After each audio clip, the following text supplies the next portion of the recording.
এগুলো 2 দিনের সফরেই জানে।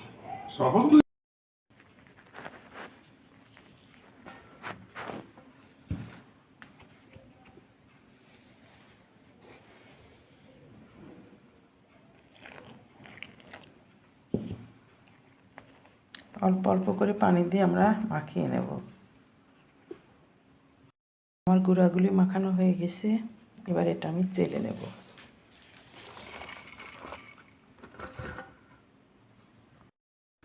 আমাদের গুঁড়িগুলি চালা হয়ে গেছে, এবার আমরা পিঠা বানানোর জন্য সারাটা পুরো করব।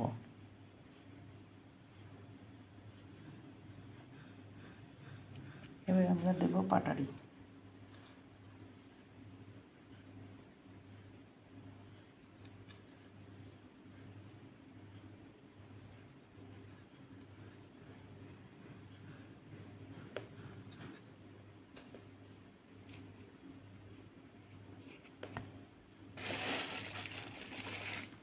দেব নারকেল।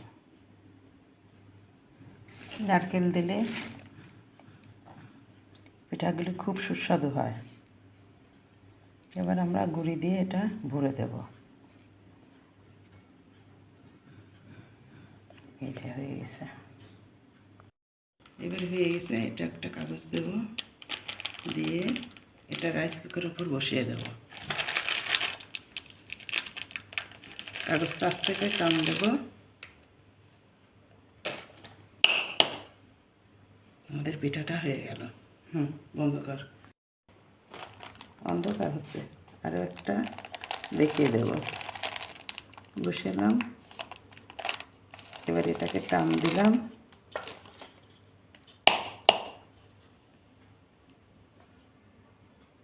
হয়ে গেছে। এভাবে বানিয়ে নেব। বন্ধ করে দেব। রাইস কুকারে পানি উতলাচ্ছে। আমার পিঠাটা এবার আমি রাইস কুকারে বসিয়ে দেব। রাইস কুকারে বসিয়ে দিলাম। এভাবে আপনারা যদি ঠিকঠাক এভাবে ঢেকে দিলাম। আপনারা যদি এভাবে পিঠাগুলি ঠিকঠাক মতো বসাইতে পারেন, রাইস কুকারে একবারে অনেকগুলি পিঠা বানানো সম্ভব। এবার আমি এটাকে ঢেকে দেব। এটাকে ঢেকে দিলাম, দেখি কত সময় লাগে। এবার আমরা দেখে নেব পিঠাগুলির কি অবস্থা।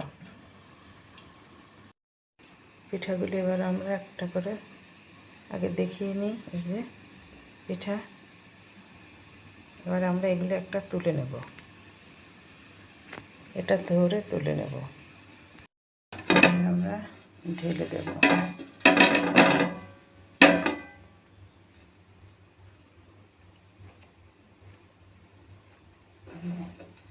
পিঠাগুলি সেই সুন্দর হয়েছে। পিঠাগুলি আগে ছাড়াই নেই। এই যে আমাদের পিঠা, পিঠাগুলি অনেক সুন্দর হয়েছে। আমি একটা ভেঙে দেখিয়ে দিই।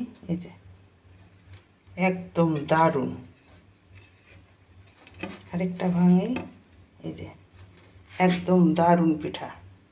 এটা হচ্ছে আজকের আমার রাইস কুকারের খুব দারুণ, খুব তাড়াতাড়ি পিঠাগুলি বানানো। এই পিঠাগুলির হেভি মজা এবং খুব তাড়াতাড়ি রাইস কুকারে পিঠাগুলি বানানো হয়ে যায়। আল্লাহ হাফেজ।